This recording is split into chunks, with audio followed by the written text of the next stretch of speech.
Bom dia a todos que estão nos acompanhando.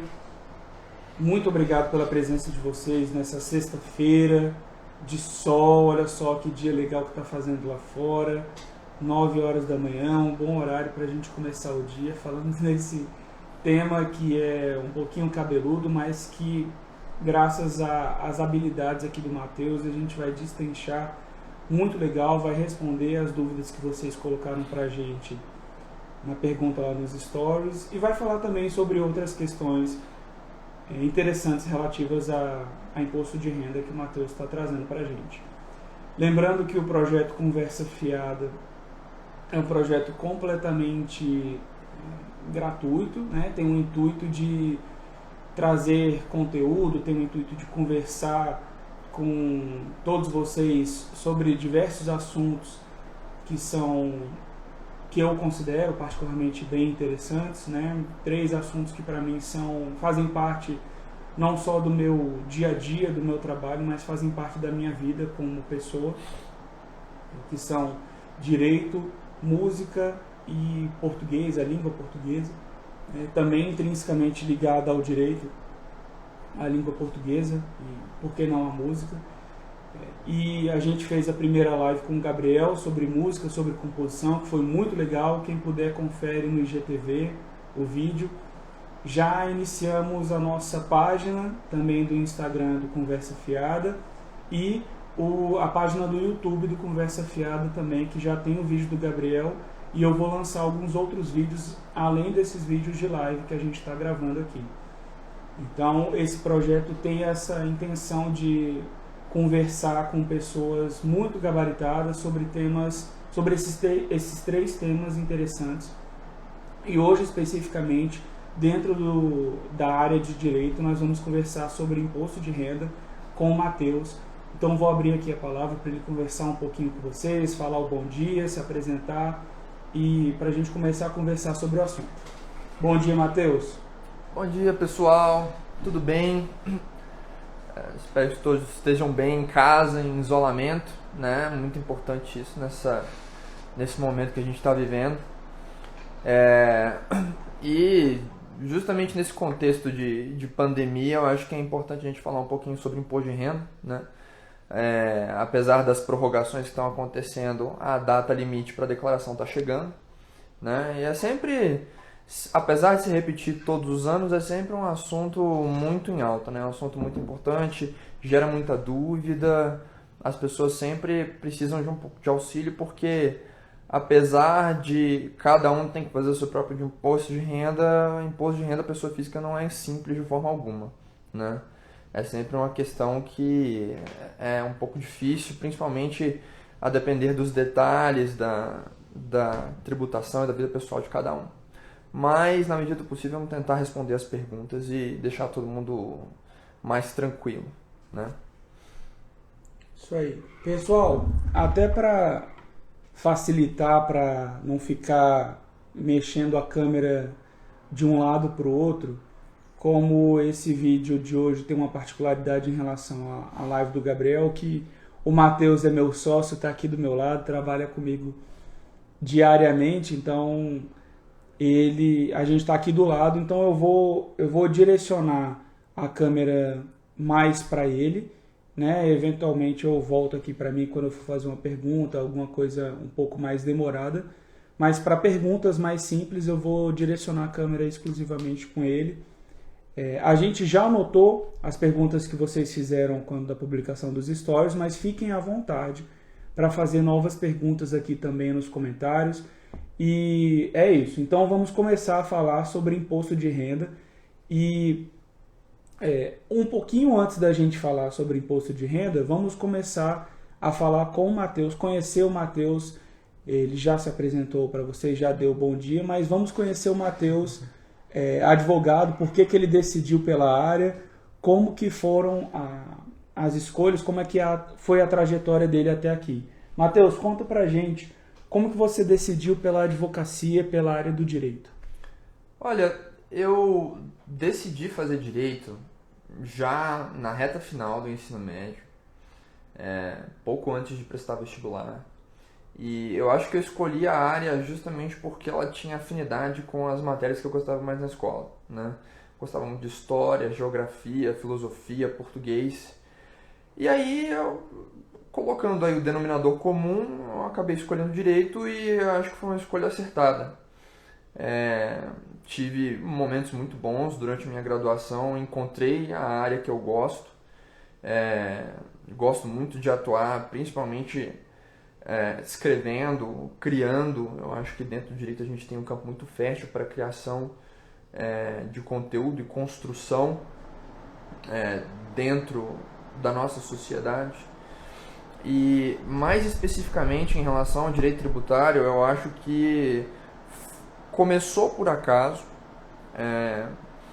Eu tive meu primeiro contato com o direito tributário num escritório no qual eu trabalhava, e eu comecei a perceber que o direito tributário ele tem uma influência muito maior no nosso dia a dia do que a gente percebe, né?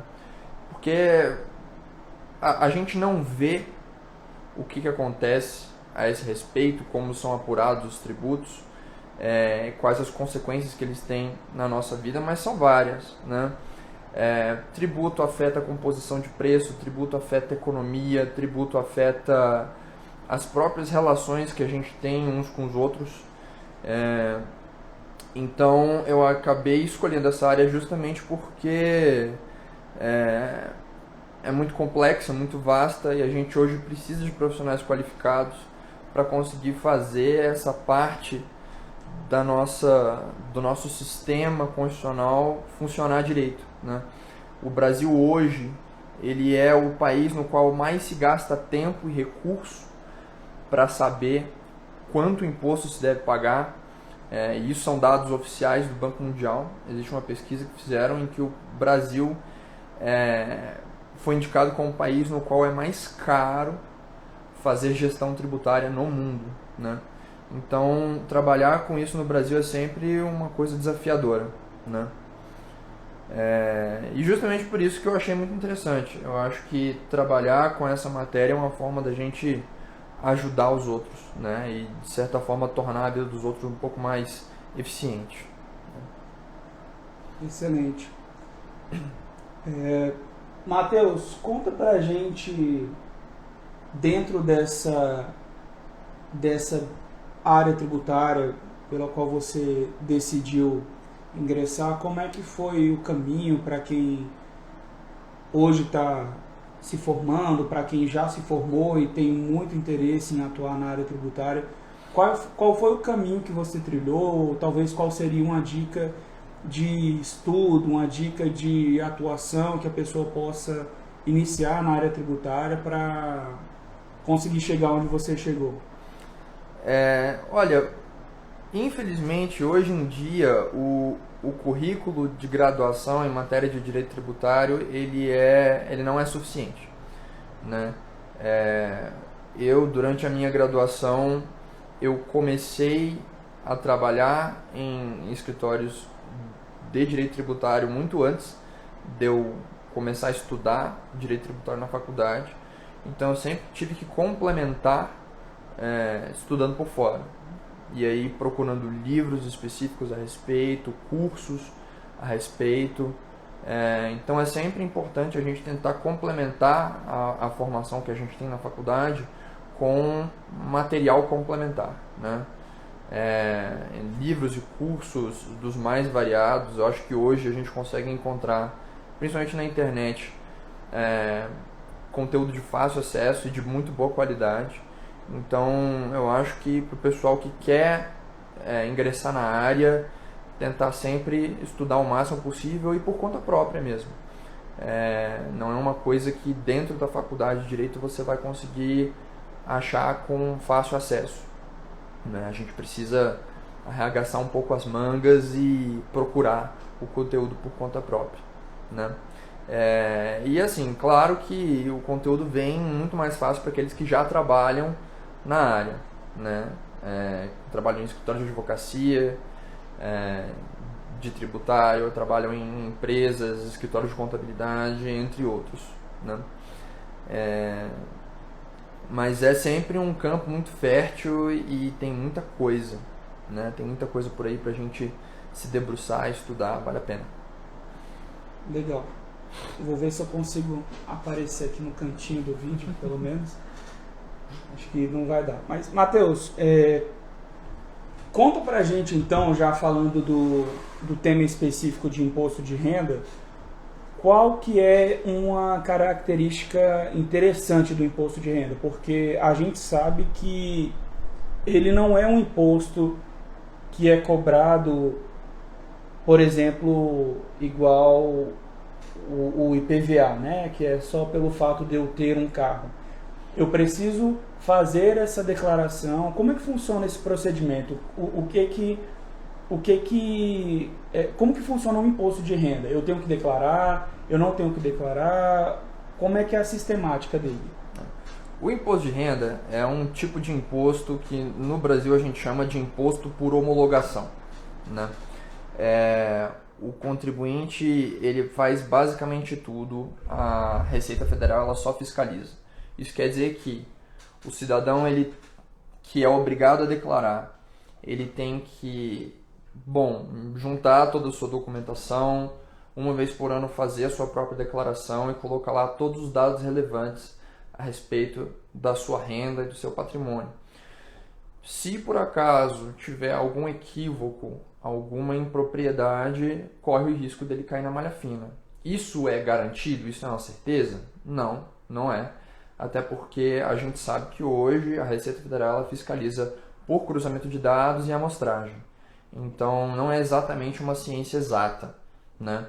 Mas o contribuinte tem que sempre ficar atento porque, né, nesse cruzamento de dados, caso o sistema identifique alguma irregularidade, o contribuinte ele pode ser implicado por conta disso, né? E você sabe dizer se existe alguma limitação a esse cruzamento de dados? O que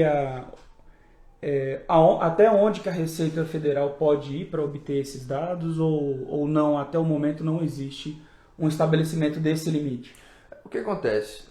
Conforme a jurisprudência do Supremo, a Receita Federal ela tem acesso a dados sigilosos de todos os contribuintes, se for necessário, para fins de fiscalização. Então, a Receita Federal ela tem acesso a dados de cartão de crédito, ela tem acesso a dados bancários, de forma que ela pode fiscalizar sem necessidade de autorização judicial, desde que guarde o sigilo dessas informações com o sigilo fiscal, né? Então, a Receita não pode divulgar esses dados abertamente. O que normalmente se procura nesse cruzamento de dados é justamente omissão de receita. O que isso quer dizer? A declaração de imposto de renda ela serve para você mostrar qual foi a sua variação patrimonial entre um ano e outro, né? A variação patrimonial positiva, ou seja, o acréscimo patrimonial que você teve de um ano para o outro, é tributado, né? A maior parte dos contribuintes do imposto de renda são tributados pelo imposto retido na fonte, né? Ou seja, a fonte pagadora, o seu empregador, seja ele uma empresa privada ou um órgão público, ele retém o imposto e no final o contribuinte ele só faz uma declaração de ajuste, ou seja, considera tudo que já foi pago e caso ainda tenha algum saldo a pagar, que se pague, ou se tiver algum saldo a restituir, que se restitua, né?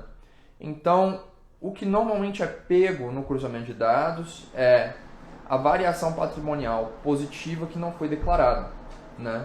Se o contribuinte ele recebeu algum tipo de renda que ele não declarou, a ideia é que o cruzamento de dados identifique isso. Ou seja, normalmente, renda de outras naturezas que às vezes as pessoas esquecem de declarar, principalmente aluguel e rendas de outras fontes como atividade profissional autônoma, atividade empresarial, que as pessoas às vezes deixam de fora, podem vir a ser identificadas na malha fina, né? Então a gente tem que tomar cuidado com isso.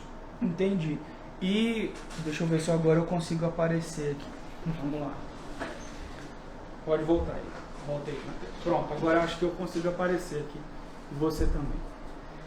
E o que é considerado, já aproveitando o gancho dessa sua fala, o que é considerado renda para fins de imposto? Quais são os critérios, o que é aferido para identificar como renda? Bom, a renda, ela na legislação, ela é descrita como proventos, renda do capital do trabalho ou proventos de qualquer natureza, né? Em regra, o que deveria acontecer seria a tributação apenas do acréscimo patrimonial efetivo, né? A pessoa tem algum acréscimo patrimonial para além dos seus custos essenciais, e isso deveria ser o significado de renda, mas na prática a gente sabe que não é, né? Na prática a gente sabe que, na realidade, o imposto de renda não tributa só acréscimo patrimonial, né? Tributa efetivamente o que seria qualquer tipo de entrada da pessoa física, né? Então, tudo que a pessoa ganha pelo trabalho, tudo que a pessoa ganha pelos investimentos que ela faz, entre outros proventos, como, por exemplo, aluguel, também entra no imposto de renda, né? Hoje o nosso sistema funciona dessa forma. Então, basicamente, qualquer espécie de saldo positivo, digamos assim, seja ele em relação a valores monetários ou até em patrimônio, é considerado como renda para fins de declaração do imposto de renda. Sim, sim. Hoje, inclusive, o imposto de renda chega até a tributar algumas coisas que, na minha opinião, não são renda de forma alguma. Hoje, por exemplo, se o contribuinte faz uma reforma no seu imóvel e ele declara isso, ele tem que pagar imposto sobre esse acréscimo. Por mais que ele tenha gastado para fazer a reforma, no final das contas ele paga porque o imóvel dele valorizou, né? Dentro do nosso sistema, em relação ao imposto de renda, a gente tem vários detalhes, várias impropriedades dessa espécie que acabam extrapolando muito o conceito de renda, né? O que é um problema no Brasil, mas que, bom, é o sistema que a gente tem hoje, né? Perfeito. Então, fazendo esse apanhado, esse traçado inicial sobre imposto de renda, eu queria te fazer algumas perguntas já mais específicas. Qual que é a diferença entre o imposto de renda para a pessoa física e o imposto de renda para a pessoa jurídica? Ambos são dessa característica homologatória que você falou, ambos necessitam da declaração da pessoa física ou da pessoa jurídica e da homologação pelo Estado, ou não? Sim, os dois eles funcionam pelo mesmo sistema, digamos assim. Os dois estão sujeitos à homologação. Agora, obviamente, são regimes distintos, né? O imposto de renda da pessoa física, ele segue uma lógica muito mais simplificada do que o imposto de renda da pessoa jurídica, né? Se você pega o regime de apuração do lucro real, que é a regra para o imposto de renda da pessoa jurídica, você tem aí uma tributação que é muito mais ligada ao conceito efetivo de renda do que na pessoa física, né? Na pessoa jurídica, para apurar o seu lucro real, você pega tudo que você faturou e você deduz todos os seus custos e despesas essenciais, e aí a diferença entre os dois é o que você tem de acréscimo patrimonial e serve para a tributação do imposto de renda da pessoa jurídica. Agora, no imposto de renda da pessoa física, não. As deduções que você pode ter, elas são muito reduzidas, né? Você tem limite para deduções em relação a gastos com saúde, a gastos com educação, pensão e por aí vai, né? Então, na realidade, é um sistema que, apesar de ser simplificado, ele acaba funcionando de uma maneira bem diferente, né, da tributação da pessoa jurídica. Perfeito. Então, já feita essa distinção, vamos falar o seguinte. Eu vou passar para algumas perguntas que foram feitas na nossa postagem dos stories. Quem tiver outra pergunta, fique à vontade para fazer aí nos comentários que a gente vai perguntar. Eu vi que a Bia já fez uma pergunta e a gente também vai fazer a pergunta dela, mas quem mais tiver interesse, fique por favor à vontade. A primeira pergunta que foi feita nos nossos stories foi o seguinte: se o imposto é direcionado a consumo, não deveríamos ter taxas menores de imposto de renda à pessoa física? Olha, essa é uma pergunta polêmica, né, no contexto da nossa política fiscal nacional, né? O Brasil, ele é um país que optou por tributar de forma indireta os nossos bens e serviços, né? Hoje, o imposto que mais arrecada no país não é imposto de renda, na realidade é o ICMS, que incide sobre circulação de mercadoria, né? Então é aquele imposto que a gente não vê, mas está sempre lá, em tudo que a gente compra. Está embutido nos preços, né? Está embutido nos preços. Não só o ICMS, mas como o ISS sobre serviços, o IPI sobre produtos industrializados e o PIS e a COFINS, que são contribuições sociais, mas que incidem sobre faturamento, então estão embutidos no preço, que nem todos esses outros impostos, né? Realmente, considerando toda a tributação indireta que a gente tem hoje, seria bom considerar justamente desenhar o imposto de renda de uma maneira mais equânime, né? Eu acho que não é nem o caso da gente diminuir as alíquotas de imposto de renda, mas ajustar exatamente o que é renda e o que o imposto efetivamente tributa, né? Melhorar aí o nosso sistema de deduções, tirar as travas das deduções em relação a despesas essenciais para tributar efetivamente acréscimo patrimonial, né? Nossa Constituição, ela diz que o imposto de renda ele tem que ser progressivo e tributar manifestações de capacidade contributiva genuínas. E o que é isso? É tributar excesso, né? Quem efetivamente gera excesso tem que ser tributado. Só que o imposto de renda da pessoa física hoje não funciona dessa forma, né? Ele tributa muito mais do que o excesso. Ele tributa tudo que a gente ganha, né? Então, na realidade, eu acho que mais do que pensar em diminuir a alíquota do imposto de renda, a gente precisa pensar efetivamente melhor no que é renda e ajustar o que é tributado pelo imposto de renda, né? Eu acho que isso diminuiria muito o desconforto do contribuinte em ter que pagar um imposto de renda alto, mesmo assim pagando todos os tributos embutidos no preço que a gente paga hoje. Ou seja, em tese, pelo que, me corrija se eu tiver entendido errado, mas em tese, como referendando até essa pergunta que foi feita, como a gente tem diversas tributações em relação a várias questões de consumo da nossa vida diária, isso em tese deveria resultar numa diminuição do imposto de renda, porque ele não seria considerado efetivamente como um excesso, como um acréscimo de renda. Sim. Perfeito. E já pegando esse gancho então de imposto de renda com essa intenção original de ser um excesso, de ser um acréscimo, qual seria a sua opinião acerca de tributação de grandes fortunas? Essa também foi uma pergunta que foi feita no nosso Stories. Olha, eu pessoalmente, na minha opinião, eu acho que seria positivo.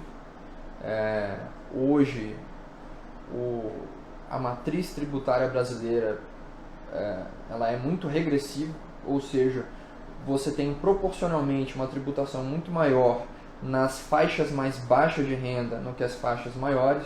Hoje, para quem tem renda familiar de até 2 salários mínimos, se não me engano, a tributação chega perto dos 50% da renda, tributação total.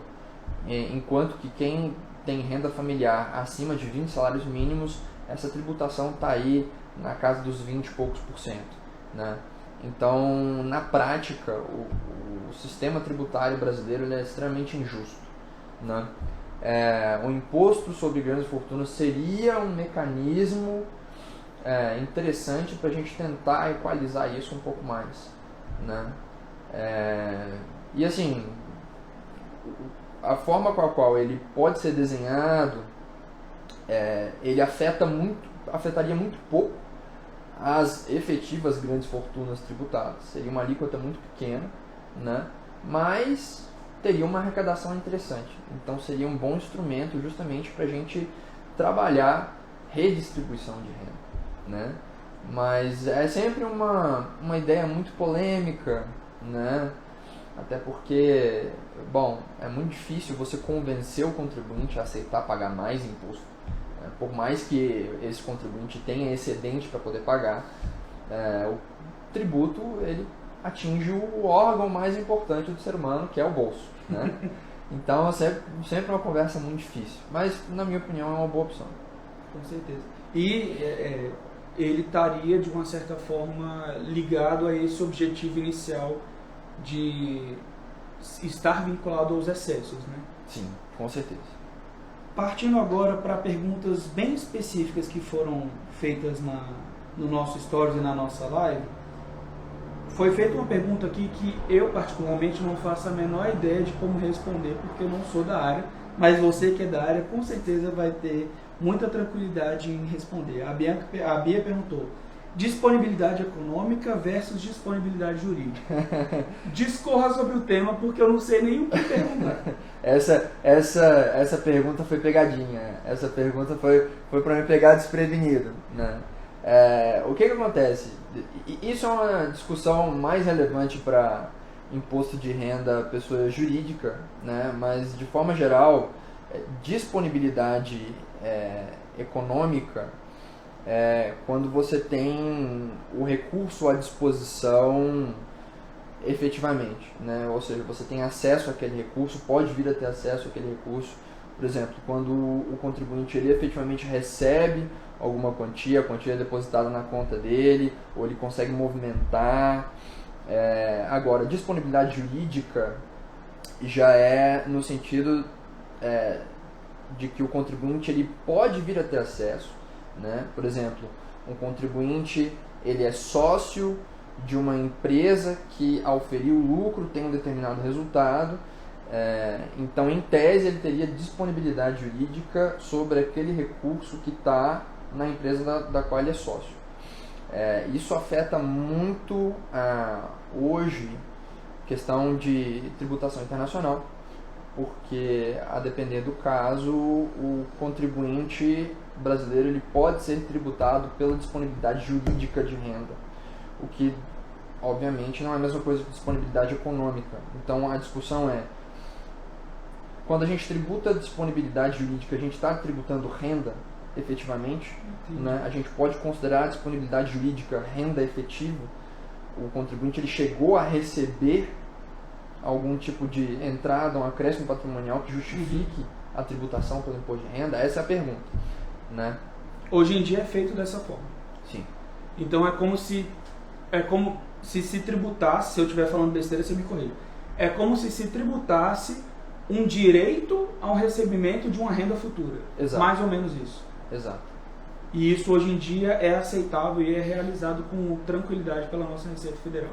Sim, isso hoje em dia é objeto de fiscalização pela Receita Federal, mas está sendo discutido no Judiciário, né?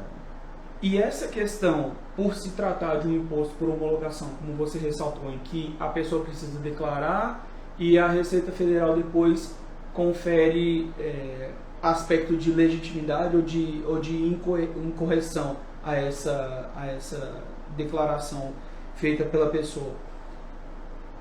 Como que ela é feita em relação a esses tributos, esse disponibilidade jurídica que você falou do exterior?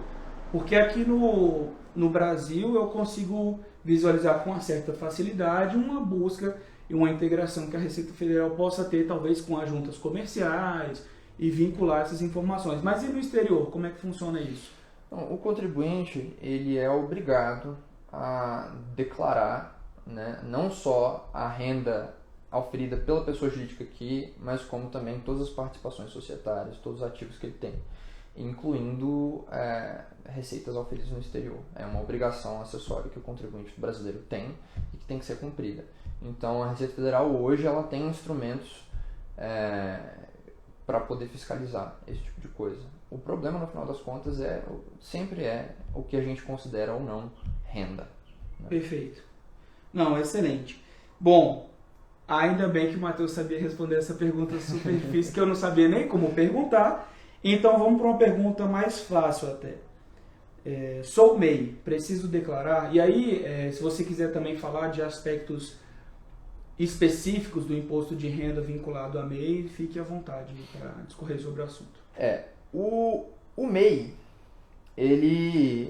como ele gera um número de CNPJ pelo qual você apura o faturamento da sua atividade, a tributação dele é separada.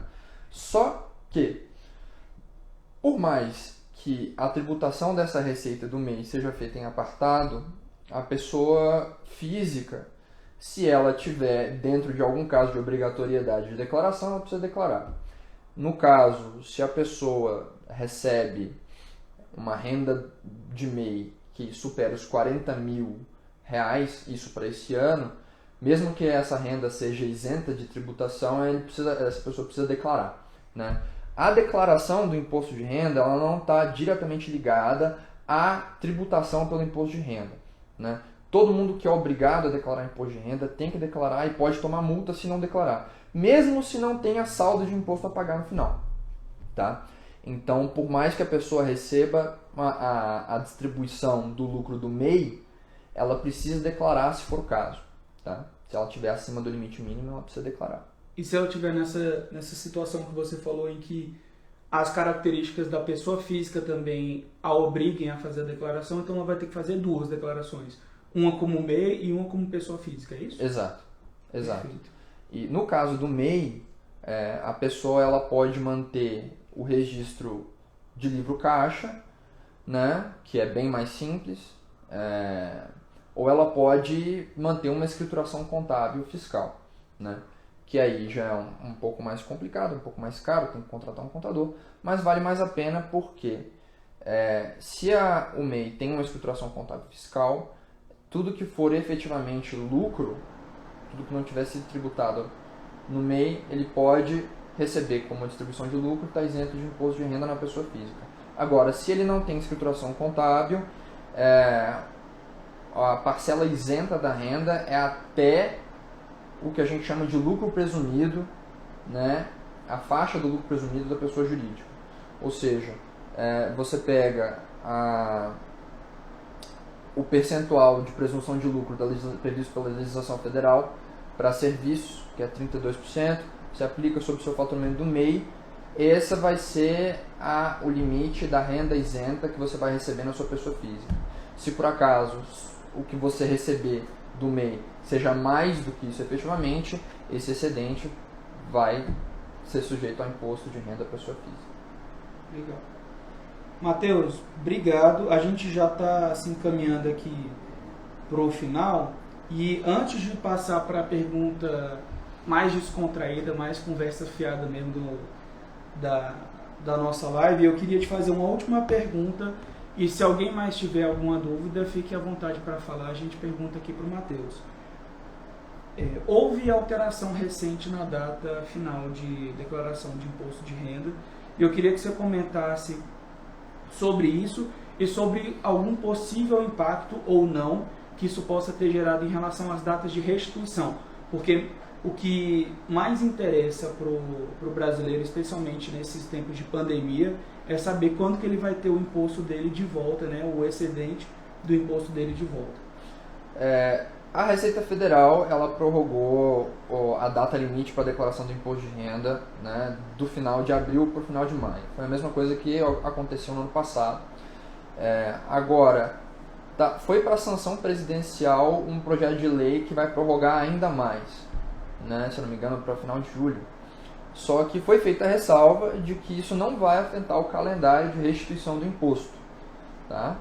O calendário de restituição vai continuar o mesmo, só permitindo ao contribuinte, caso deseje, declarar e fazer o recolhimento do saldo a pagar, se houver, no momento posterior. Né? Beleza, excelente. Uma última pergunta, então, que foi feita é a seguinte: quais são as repercussões práticas da apuração pelo lucro presumido e pelo lucro real? Bom, então, talvez as diferenças, né? Não sei, da repercussão dessa apuração. Eu acho que a pergunta foi mais nesse sentido. Isso é uma pergunta também de imposto de renda da pessoa jurídica, né? Não é bem aplicável à pessoa física, mas já que perguntaram, vamos responder. O que acontece? No regime de apuração do lucro real, você efetivamente faz o cotejo entre o que foi faturado e quais são os custos, despesas dedutíveis, né? Justamente para você encontrar ali o seu lucro contábil. O lucro contábil, que é essa diferença entre faturamento e custo, é que vai ser o lucro base para a apuração do imposto de renda da pessoa jurídica. Agora, na sistemática de apuração do lucro presumido, você não faz esse cotejo entre entradas e saídas, né? As suas despesas elas não são relevantes. No lucro presumido, você aplica um percentual em cima do seu faturamento para você presumir, e por isso o lucro presumido, você presume que aquela parte do seu faturamento é o seu lucro, independentemente de quais sejam os seus custos. E aquele lucro presumido é que vai ser a base para a incidência do imposto de renda da pessoa jurídica. Já que a gente falou desses dois, não tem como deixar de fora o Simples Nacional, que para quem atua na área tributária sabe que de simples ele não tem nada de simples.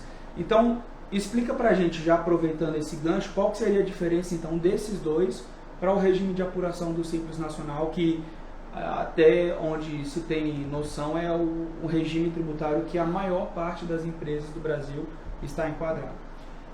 O que acontece? Quando a gente fala em lucro real e lucro presumido, a gente está falando de regimes de apuração do imposto de renda, né? Esse regime de apuração influi na apuração de alguns outros tributos, principalmente PIS e COFINS, que varia entre regime cumulativo e não cumulativo, mas fica restrito aí a esses tributos. O Simples Nacional, ele já é um regime que abarca outros tributos além do imposto de renda. Dentro do Simples Nacional você tem imposto de renda, contribuição social sobre o lucro líquido, PIS, COFINS, ISS, ICMS, IPI e INSS, a depender do caso, né? Então, na realidade, o Simples Nacional ele junta todos os tributos que normalmente estão envolvidos na atividade empresarial.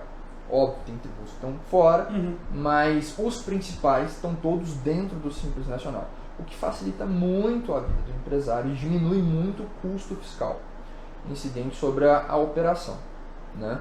Então, a diferença é justamente essa, né? O Simples ele é muito mais abrangente. Mas a maior carga tributária do Simples Nacional decorre ainda também de imposto de renda, né? Ou não? Não. Ou depende, varia de cada atividade? Não, varia de atividade para atividade, só que hoje o Simples Nacional, a maior parte, ela é também composta pelos tributos indiretos. Coloca aí ICMS, o ISS, PIS e COFINS e também o INSS, que é o tributo que incide sobre a folha.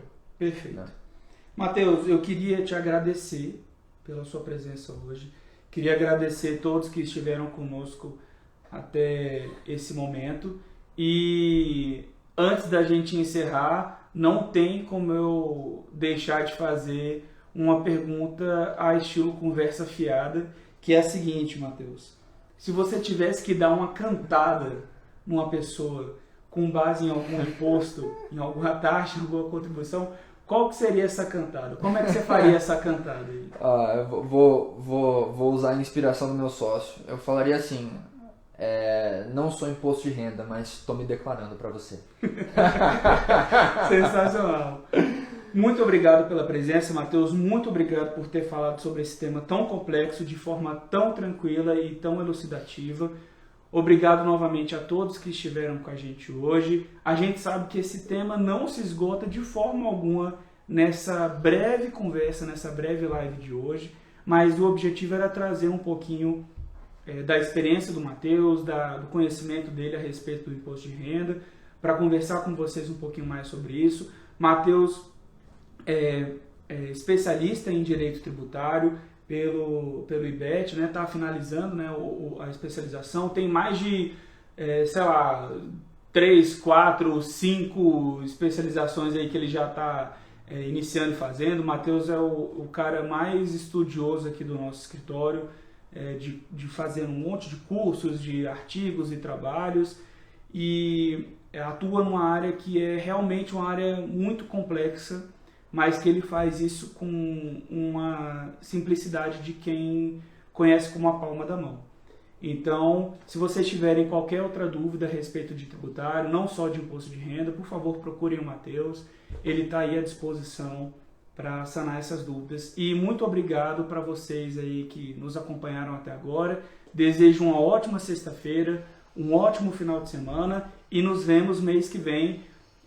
Provavelmente o tema vai ser vinculado a português. Eu estou fazendo uma alteração desses temas, então a primeira live foi sobre música, essa segunda foi sobre a área de direito, a terceira live provavelmente vai ser sobre português. Acompanhem as nossas páginas, sigam a nossa página do Conversa Fiada no Instagram.